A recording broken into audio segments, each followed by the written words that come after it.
இப்படி இருக்கும்போது இந்த வீட்டிலே வளர்க்கப்படும் செல்ல பிராணிகள், இந்த செல்ல பிராணிகள் குறிப்பாக எங்களை எப்போது வேண்டுமானாலும் காப்பாற்றும். காரணம், அவை நன்றியுள்ளவை. ஒரு சம்பவம் இடம்பெற்றிருக்கின்றது. நாங்கள் இன்றைய திவைன பத்திரிகையில் பார்க்கலாம். பல்லா நொகடவா பிருவே முகத்தரி சஞ்ஞாவாக் தென்ன வகை. அதாவது நாய் தொடர்ந்து குறைத்து கொண்டு இருந்தது.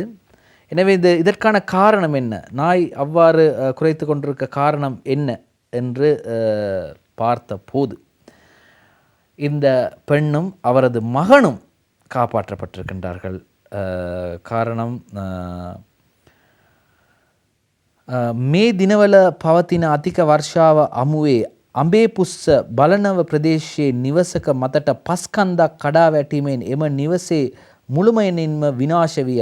அதாவது அம்பேவேல பகுதியிலே ஒரு மண் சரிவு ஏற்பட்டு முற்றாக அந்த வீடு பாதிப்படைந்திருக்கின்றது.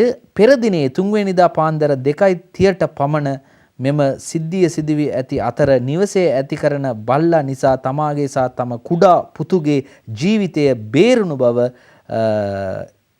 එම නිවසේ කාන්තාව பிரியாங்கிகா කියයි. அதாவது இந்த நாய், இந்த படத்தில் காட்டப்பட்டிருக்கின்ற அந்த, நாங்கள் இன்னும் ஒரு தடவை அதை பார்க்கலாம், இந்த நாய்தான் அந்த தாயையும் அந்த மகனையும் காப்பாற்றிருக்கின்றது. தொடர்ந்து குறைத்திருக்கின்றது. என்ன சத்தம் போட்டு கொண்டிருக்கின்றது என்ன என்று பார்க்கும்போது மண் சரிந்து கொண்டு வருவதை அவதானித்திருக்கின்றார்கள். எனவே அந்த நன்றியுள்ள அந்த ஜீவன் 2 உயிர்களை காப்பாற்றிருக்கின்றது. இதே போன்று இன்னும் ஒரு சம்பவமும் இடம்பெற்றிருக்கின்றது. அது கழு என்ற இன்னும் ஒரு செல்லப்பிராணி, அது 4 உயிர்களை காப்பாற்றியிருக்கின்றது. வீட்டை சுற்றி சத்தம் போட்டு கொண்டு இருக்கின்றது. விடிய நள்ளிரவு 1:30 மணி அளவிலே அவர் என்னவென்று வெளியே வந்து பார்க்கும்போது பின்னாலிருந்து மண் சரிந்து கொண்டிருப்பதை அவதானித்து வீட்டை விட்டு வெளியே வந்து 10 நிமிடங்களில் முற்றாக வீடு தரைமட்டமாக இருக்கிறது. எனவே நன்றியுள்ள ஜீவன்கள் பல உயிர்களை காப்பாற்றுகிறது. சரி.